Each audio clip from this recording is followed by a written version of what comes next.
Hello friends, welcome to the Tech Listen channel. So friends, today I will talk about GEEKOM Mini IT series. So friend,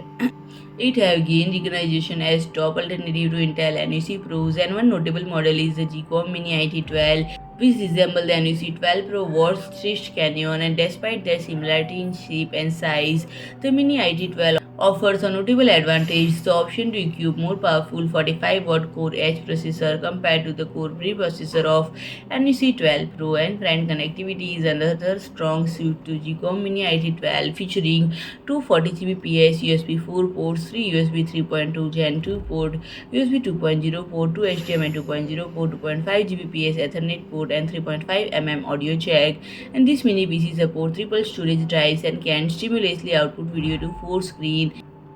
and really provide equivalent performance and feature to Intel counterpart while offering a cost advancement of around 30%, and friendly comes with Core i5 1240p 16 GB RAM 512 GB SSD is priced at $499 and friend NEC Pro with the same specification is priced at €639. So friend, if you like my video, please do like, share and comment, and don't forget to subscribe my channel and press the bell icon.